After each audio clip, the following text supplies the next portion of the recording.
monde, salut les épicurieux. Aujourd'hui je vais vous parler de chauffage. Alors on sort d'une période froide de l'année dernière, on était en pleine Anatolie centrale, en Turquie, et en plein hiver.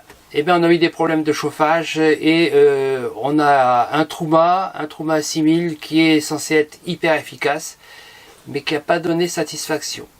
C'est le sujet du jour que je vais vous raconter aujourd'hui et je vous donne rendez-vous tout de suite.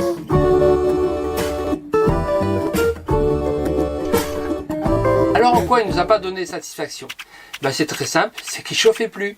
Alors ça veut dire plus de chauffage dans le camion quand il fait 0 ou pas loin dehors, ou peut-être même négatif. Plus d'eau chaude non plus, donc ça nous a posé problème. Vous savez, la bouteille de gaz qu'on a ici, elle est alimentée par le GPL qu'on met partout dans le monde. Et lorsque on est en Turquie, bien, on utilise le GPL turc. Eh bien, on ne sait pas si c'est le GPL qui était moins bon que d'habitude. Encore que on avait deux bouteilles, dont une qu'on avait utilisée et vidée en Italie, et donc on l'avait remplie en Italie. Une autre qu'on avait vidée en Grèce et qu'on avait remplie en Grèce. Et pourtant c'est en Turquie, avec ce gaz venant d'ailleurs, de la Turquie, qu'on a eu des problèmes. Et puis ensuite aussi avec le gaz qu'on a utilisé en Turquie, le GPL turc qu'on a utilisé. On avait toujours le même problème qu'on n'a pas réussi tout de suite à régler. Pourquoi je vous parle de gaz et non pas de l'appareil? C'est parce que je vais vous parler de l'appareil dans un deuxième temps, mais le problème du gaz était aussi un sujet important pour vous qui utilisez du GPL éventuellement. Il faut se souvenir que le GPL, c'est un mélange de gaz, de deux gaz, de butane et de propane. Selon les pays, et on est allé en Scandinavie, on est allé en Norvège, on a beaucoup utilisé le GPL norvégien, qui venait d'ailleurs des pays baltes auparavant. On a utilisé du GPL, en Finlande il n'y en avait pas, donc on a utilisé le GPL qui venait des pays baltes. On n'a jamais eu de souci, alors qu'il faisait très froid. Alors, le butane a un inconvénient majeur, c'est que à partir de moins de 10 degrés, à partir de 7 degrés, il ne s'évapore plus dans la bouteille et donc le propane est utilisé à priorité. Ce qui fait que au bout d'un certain temps, le propane lui est capable de vaporiser à des valeurs négatives. Il est épuisé et il reste que le butane dans la bouteille. Alors quand on est en pays scandinave et que on utilise le GPL scandinave, on utilise un mélange qui est très riche en propane, avec un très faible pourcentage de butane. Dans les pays plus chauds, on équilibre le butane-propane à peu près à 50%. En général, en France, c'est 40% de butane pour 60% de propane. Et ce pourcentage est variable. Au sud, on mettra plus de butane, au nord, plus de propane. Pour la raison suivante, c'est que le propane est plus cher, donc on en met moins quand on peut. En Turquie, en Grèce, en Italie, on a utilisé des GPL qui étaient probablement plus riches en butane que nécessaire, parce que quand il faisait très froid, on a eu des problèmes d'alimentation en gaz. Le Truma, pour revenir à lui, il fonctionne en fonction d'une capacité à recevoir une certaine quantité de gaz qui lui permet de se mettre en marche. Et c'est ça notre problème, c'est qu'il n'arrivait plus à se mettre en marche. Il y a aussi des pannes de l'appareil qui sont possibles. Et donc on a commencé par chercher ces pannes-là avant de mettre en cause le GPL. Je vais donc dans un premier temps vous parler de la recherche de pannes et des pannes possibles, même si ce n'est pas celle qu'on a eue. Allez, je vous parle de ça, puis après je reviens sur le GPL. Afin de comprendre les pannes, je vous emmène en voyage à l'intérieur du combi pour voir toutes les étapes franchies avant que le chauffage se mette en marche. Nous sommes ici au cœur du combi, c'est là où va y avoir la flamme qui va donc servir à produire de la chaleur qui va servir pour l'eau chaude comme pour le chauffage. Entourant ce cœur du combi, vous avez ici des réservoirs d'eau. En fait, c'est là que circule l'eau chaude. Il y aura 10 litres ici pour ce boiler. Au bout de cette chambre de combustion, vous avez ici le chauffage de l'air. Cet air chauffé va être envoyé par les bouches. Vous en voyez 4 ici, 2 à droite, 2 à gauche, qui vont distribuer par les tuyaux de chauffage dans tout le camping-car. Pour que ce brûleur puisse fonctionner, il lui faut de l'air. de l'air qui vient de l'extérieur. Ceci est la cheminée dont on va parler plus tard et qui va avoir un double conduit, un conduit que vous voyez extérieur ici qui correspond à l'aspiration de l'air. Puis au cœur, c'est l'évacuation des gaz brûlés. Alors c'est un point important dont on va reparler tout à l'heure parce que ça fait partie des pannes possibles. Donc une fois que l'air est aspiré par ce petit moteur là, il est arrivé dans la chambre et là, c'est là où il y a lieu la combustion et donc des gaz brûlés. En ce qui concerne le chauffage proprement dit, on va avoir de l'aspiration d'air par cette partie-là qui est normalement avec une grille de protection pour éviter d'aspirer des cochonneries. Et cet air aspiré qui se trouve à côté du combi, donc généralement ça c'est sous le siège, l'air est aspiré et va passer à travers cet échangeur. Et donc la chambre de combustion ici est très chaude et l'air va pouvoir se réchauffer rapidement et être envoyé vers l'arrière dans la zone où on aura une distribution de l'air chaud par les 4 conduits qu'on a vus tout à l'heure qui vont amener vers tous les tuyaux de chauffage du camping-car. Nous allons voir maintenant toutes les étapes nécessaires avant l'allumage dans la zone de combustion. D'abord, le premier point, c'est ce ventilateur qui se met en marche. Il s'agit de purger l'air qu'il y a dans tout le circuit afin d'éviter qu'il y ait encore du gaz ou des fumées. Cette purge va durer 30 secondes, ce qui paraît assez long, mais c'est le temps nécessaire pour assurer la sécurité de l'étape suivante qui va être celle de l'allumage et de l'arrivée du gaz. Après ces 30 secondes, on a une accélération de la ventilation qui va permettre d'amener une grande quantité d'air frais dans la chambre de combustion. Puis arrive immédiatement un train d'étincelles qui va déclencher l'allumage et on va donc assister maintenant au chauffage proprement dit. Le train d'étincelles s'arrête lorsqu'il a détecté l'arrivée de la flamme. On atteint maintenant un régime de croisière qui va permettre de produire de la chaleur et lorsqu'on met le chauffage, en fait, d'une manière constante, on aura aussi une production d'eau chaude. C'est automatique.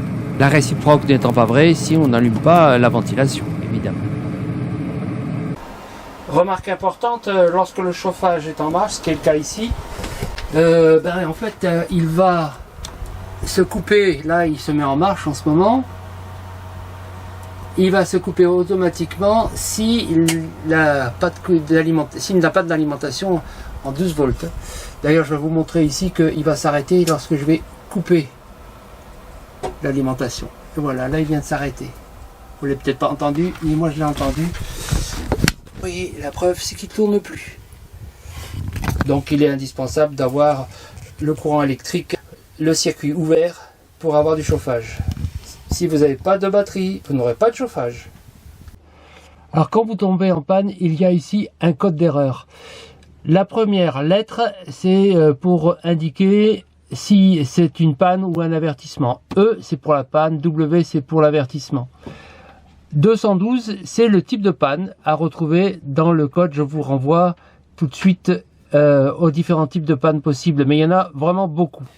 Il faudra aller voir votre dossier technique et repérer le numéro qui est affiché et de trouver les causes de la panne. Voilà par exemple ici la panne 24 qui est peut-être la plus facile à réparer. Il s'agit simplement de voir si votre batterie n'est pas un peu fatiguée. Comme vous le voyez ici, la batterie est peut-être souvent en cause, des sous-tensions par exemple. Mais des fois, c'est une chose simple, c'est le fusible qui a sauté. Ou parfois, c'est simplement le chauffage lui-même qui s'est arrêté, tout simplement pour se protéger en cas de surchauffe. La cause 112 qui arrive parfois, c'est tout bête, la bouteille de gaz est vide, il faut simplement la changer. Les causes qui m'intéressent ici, c'est la 212. Vous voyez, il y a 1, 2, 3, 4 possibilités. Et la mienne est simple, la proportion de butane dans la bouteille de gaz est trop élevée. Lorsqu'une panne a été affichée, il faut relancer le programmateur. Pour cela, il suffit, lorsque l'on veut faire disparaître, appuyer ici et aller sur le triangle. Et vous voyez, il s'en va. Et maintenant, on peut en fait relancer. Là, on va le mettre en marche. Là, il l'est. Pour l'instant. Donc là, le circuit est au gaz, ça clignote. On va entendre le chauffe-eau tenter de se mettre en marche.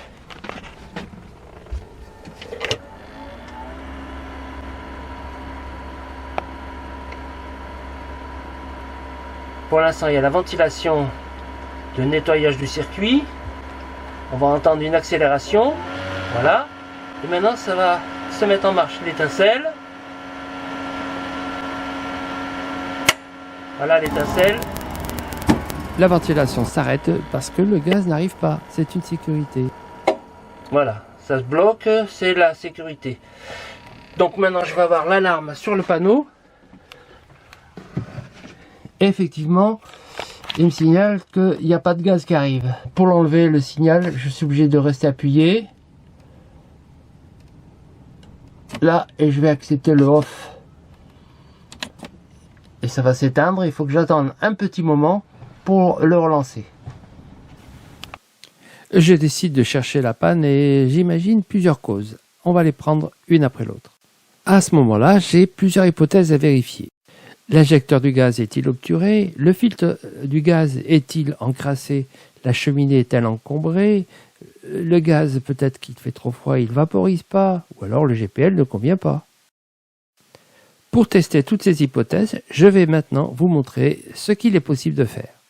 Il semble que le gaz n'arrive pas au boiler. La panne que je suppose être, c'est que le gicleur est bouché. Alors quand on va sur le boiler, tiens, regarde le boiler là. Eh ben, il est assez inaccessible hein, parce que il faut tout démonter, tout le siège pour arriver à avoir accès au boiler et notamment à l'arrivée du gaz. Alors du coup, j'ai décidé d'arriver au boiler, au gaz du boiler par la distribution ici que vous avez du gaz.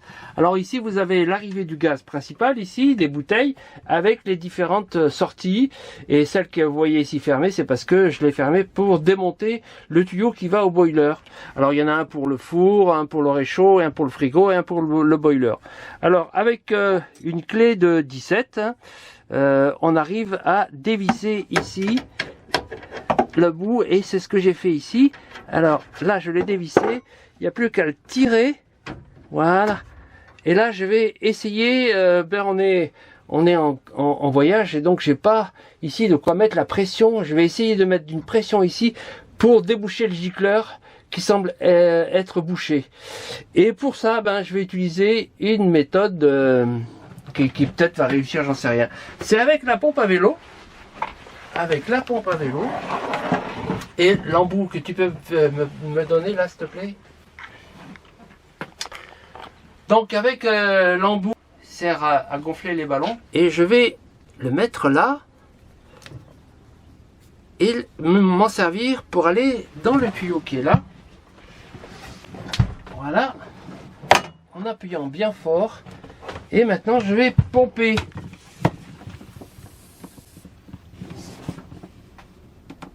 Ah ben, je sais pas si le gicleur est sous pression, mais moi je le suis. Je sais pas si ça va être efficace. Je vais tenter de rallumer le boiler pour voir si ça a été utile.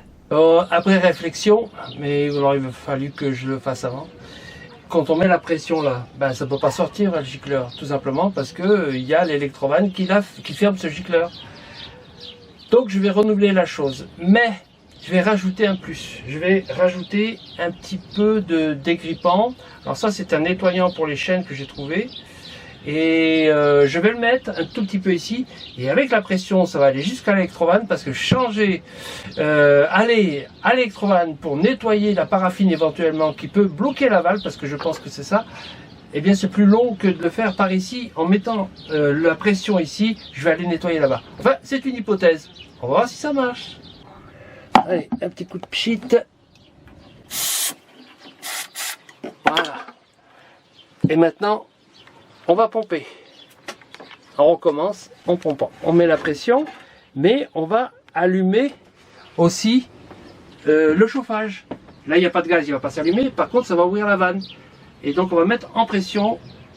Et lorsque la vanne va s'ouvrir, eh bien, ça va aller nettoyer le circuit. Alors, Elodie, elle le fait à ma place parce que moi, j'ai du mal à faire les deux en même temps. Et là, la pression, elle est suffisante.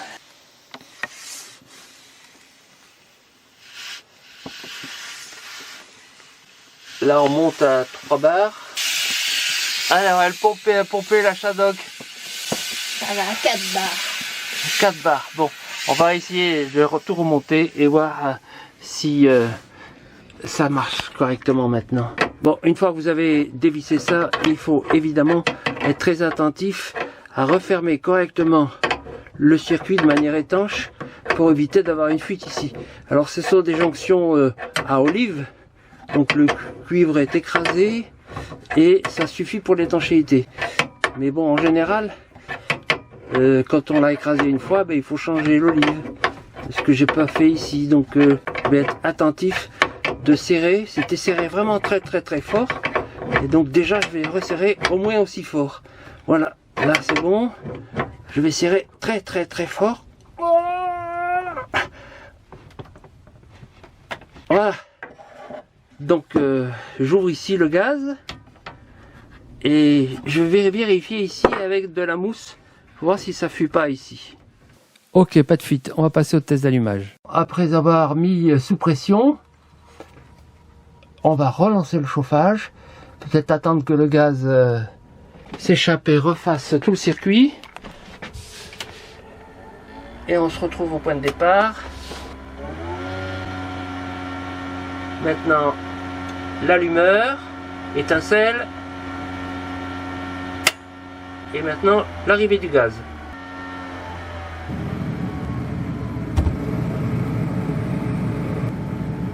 Voilà, là cette fois ça marche.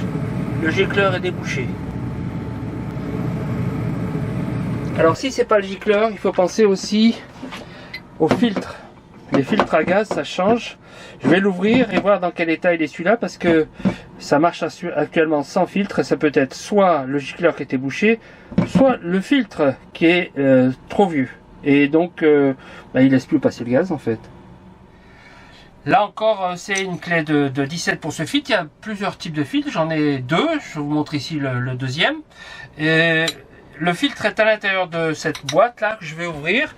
Donc là aussi, c'est très serré. Donc il faut bien dévisser et bien revisser quand on le remettra.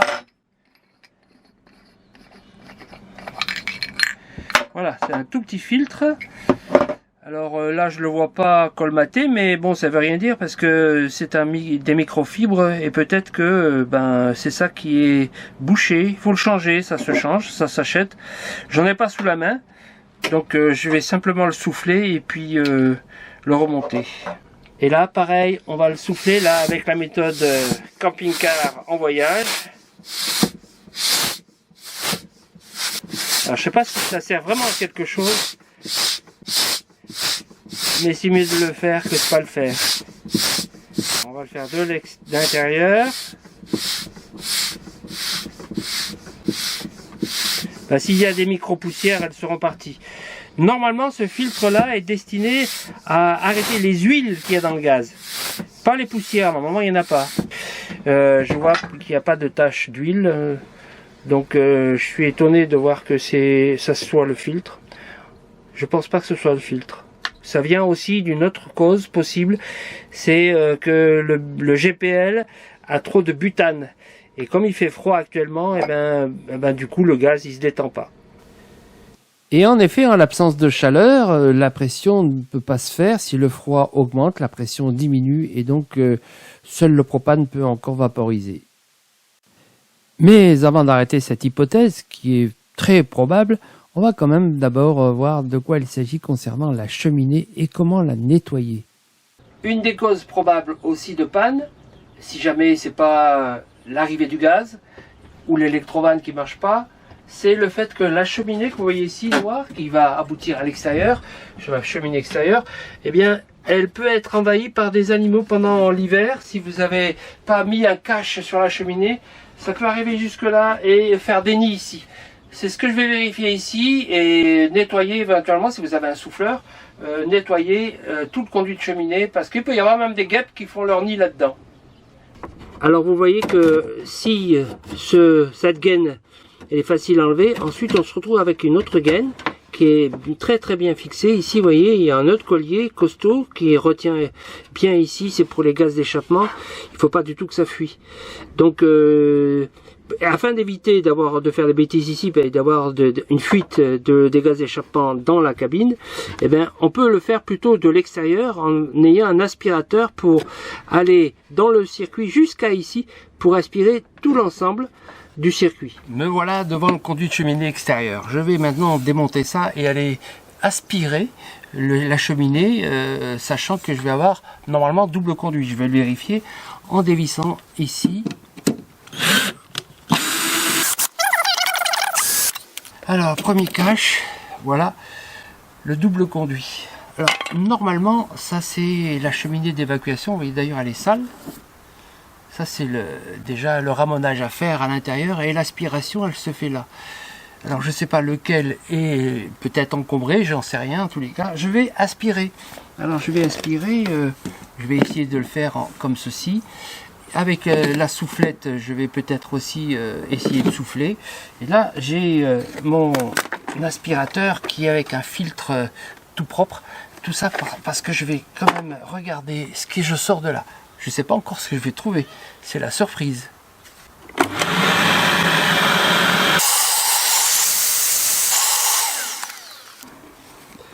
Pour l'instant, je ne vois pas grand-chose aspirer. Il n'y a pas, par exemple, de nid de guêpe, etc. Mais je vais quand même plus aspirer en mettant un torchon ici pour rendre plus étanche. J'ai essayé avec les mains, vous avez vu, mais ça laisse passer pas mal d'air. Je vais vraiment forcer l'aspiration jusqu'à l'intérieur du trou bas. Ça va aller le chercher à l'intérieur.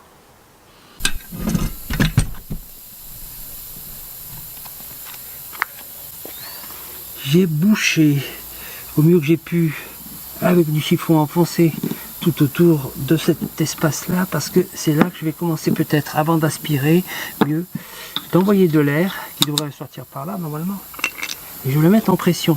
Alors il faut que ça soit relativement étanche pour arriver à ce que ça soit efficace. Voilà ce que je vais faire.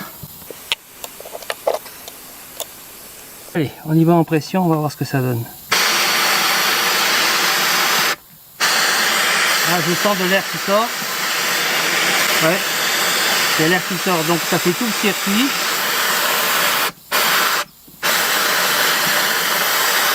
Donc je vais quand même aspirer en même temps, voir ce que ça donne.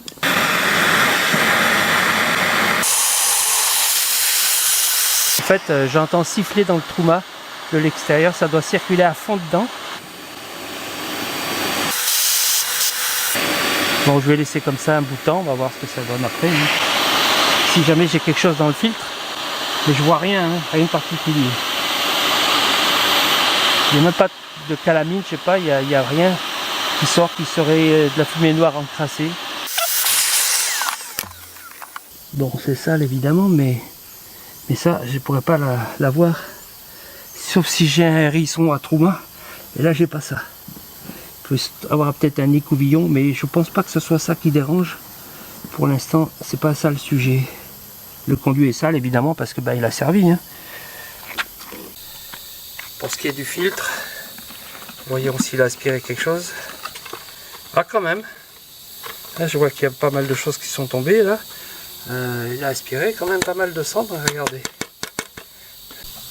Ah, ce qui est sûr, c'est qu'il n'y a pas de nid de guêpe là-dedans non plus. Voilà, j'ai secoué, il n'y a rien de spécial. Je vais donc essayer de faire autre chose. Je vais aller fouiller à l'intérieur si je peux. Je me suis fabriqué un petit écouvillon spécial maison. Alors j'espère que je vais pouvoir rentrer ce torchon là-dedans et le pousser, ce qui n'est pas évident.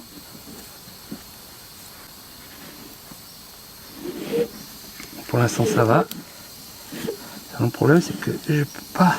Ah si, il descend. Il va aller jusqu'à l'autre côté, je pense. Et comme je l'ai bien attaché, j'espère qu'il ne va pas rester coincé dedans, parce que je serais embêté de le laisser coincé dedans. Je vais essayer de le tirer déjà.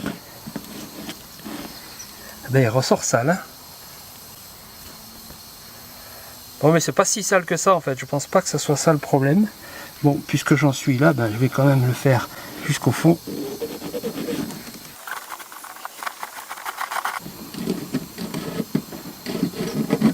Je suis dans le conduit souple qui va à l'intérieur. Je n'ai pas trop insisté parce que j'ai peur de le crever ou de l'arracher, vu que de toute façon C'est pas très très sale, même si évidemment c'est quand même pas mal d'enlever ça, mais bon, c'est pas ça qui dérange le fonctionnement. Donc je vais arrêter ce côté-là, c'est fini pour moi. Voilà, j'ai tout remonté. Pendant que je suis devant ici, là il peut y avoir de l'eau de condensation qui coule et qui tache, comme vous le voyez ici d'ailleurs, c'est taché. Et bien cette tache qui est là, elle vient du fait des coulures qu'il y a là. Il existe, j'ai vu ça, j'en ai pas, mais je sais que ça existe, je vais peut-être me l'acheter, des éléments qui se mettent ici et qui permettent de déporter pour pas que ça tombe sur la cellule et que ça tâche pas comme ça. Là, les taches étaient bien plus importantes, c'est moi qui ai tout nettoyé, donc on les voit plus, mais on voit juste une petite trace qui part pas beaucoup, qui part pas facilement en tous les cas. Eh bien voilà, j'ai tout testé, j'ai tout essayé. Est-ce que c'était le conduit de gaz qui était obturé, l'électrobande qui marchait pas, le filtre encassé, on a vu que non, la cheminée bouchée, on a vu que non aussi. Il reste, je pense, le plus probable, c'est que le gaz ne vaporisait pas, il faisait trop froid, le GPL ne convenait pas. Ce qui est sûr, c'est que maintenant ça fonctionne. Arrivé en France et après toutes ces manipulations, j'ai changé mes bouteilles de gaz et tout va bien. Donc, concluons. C'était sûrement le GPL. Sachez néanmoins que dans ces cas-là, il existe des solutions. Par exemple, de chauffer la bouteille de gaz. Il existe des couvertures chauffantes 12 volts et de protéger ainsi la bouteille du froid. Enfin, si vous ne trouvez pas la panne, il y a une panne qu'il faut envisager et elle est plus embêtante. C'est la carte mère qui est défectueuse. C'est elle qui règle tout. Donc, il faudra peut-être la changer. C'est embêtant parce que d'abord, c'est plus compliqué et c'est plus cher. Et dans un futur tuto, je vous parlerai de l'entretien du cumulus, notamment sur le détartrage à faire tous les ans. Voilà, j'espère que je vous ai donné des tuyaux, des pistes pour vous dépanner et je vous dis au prochain tuto. Bye bye, n'oubliez pas de vous abonner si vous ne l'êtes pas, n'oubliez pas de mettre des likes, n'oubliez pas de mettre commentaires. Rappelez-nous votre propre expérience sur le sujet. Si vous avez des informations intéressantes à donner, ne nous en privez pas. Bisous, bye bye.